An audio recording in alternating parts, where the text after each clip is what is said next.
Bonjour et bienvenue dans ce cours portant sur l'irrigation vésicale qui fait suite à votre cours portant sur la sonde urinaire. Dans un premier temps, pour quelles raisons qu'on utilise l'irrigation vésicale? Dans les cas d'obstruction du cathéter vésical, pour maintenir la perméabilité de la sonde vésicale, donc par exemple chez les usagers qui ont tendance à avoir des caillots sanguins, ou pour favoriser l'élimination de caillots, débris ou mucosité susceptible d'obstruer la sonde urinaire. Il existe deux types de cathéters pouvant être utilisés. Donc, dans un premier temps, il y a la sonde à trois voies.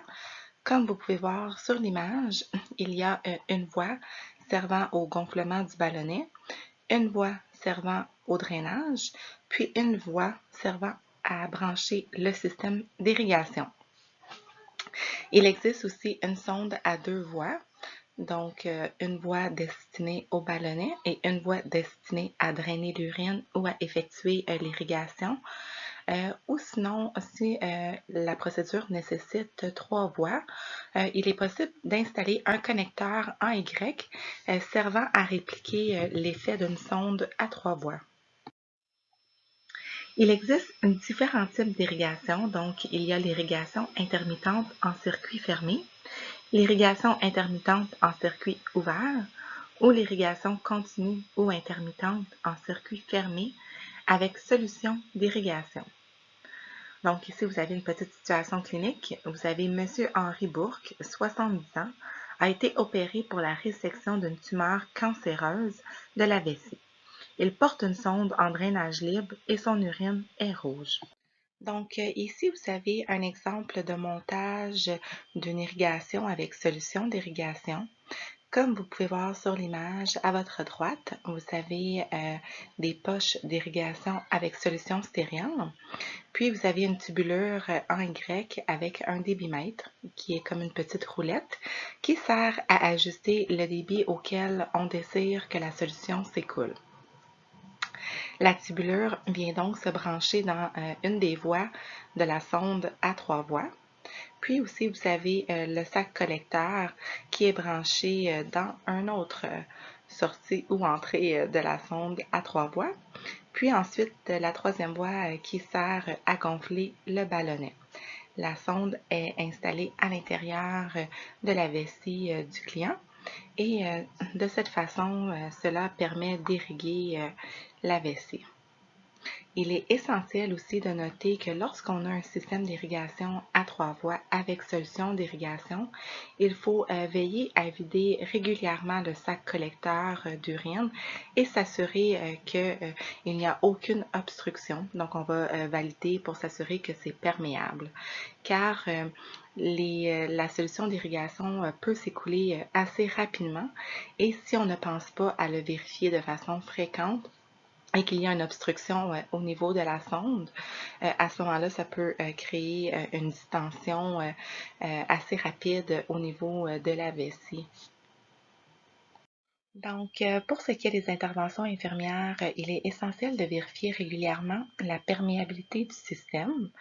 Il faut aussi vérifier ses présences de distension abdominale afin de déceler une obstruction au niveau du système de drainage.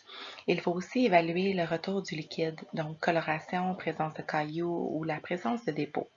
Par exemple, une coloration qui demeure rouge foncé malgré une irrigation en continu pourrait signifier que le débit utilisé pour l'irrigation n'est pas assez élevé. Pour ce qui est du bilan ingesta-excreta, lorsqu'on utilise une irrigation quelle qu'elle soit, donc intermittente, en continu, avec solution ou non, il est essentiel de faire abstraction de la quantité de liquide utilisée lors du calcul du bilan ingesta-excreta si on désire illustrer de façon réelle la quantité de liquide ingérée par le client et la quantité excrétée. Ici, il y a une petite question de jugement clinique. Donc, M. Bourque se plaint de lourdeur au bas du ventre. Lors de votre évaluation, vous palpez un petit globe vésical. Vous constatez que le système de drainage est intact, mais qu'il ne draine plus. D'après vous, que se passe-t-il et que pouvez-vous faire? À ce moment-là, on pourrait douter qu'il y a présence d'un petit caillot et on pourrait procéder à une irrigation afin de déloger le caillot. Finalement, pour la note au dossier, il est important de consigner la date et l'heure de l'irrigation, le type de solution utilisée, le débit d'irrigation ou la quantité de solution utilisée, la quantité de liquide de retour et ses caractéristiques, donc l'aspect, la couleur, l'odeur, présence de cailloux ou de dépôts, etc.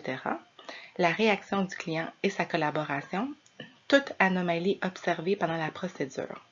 Il faut également transmettre cette donnée au médecin traitant ou à l'infirmière responsable. Ici, vous avez un petit exemple d'une note d'évolution.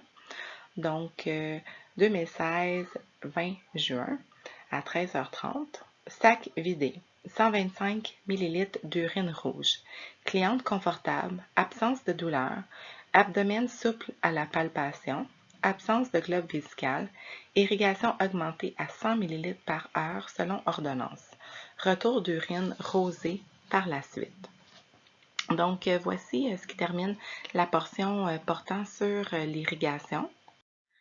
Vous pouvez regarder les vidéos, donc il y a deux vidéos.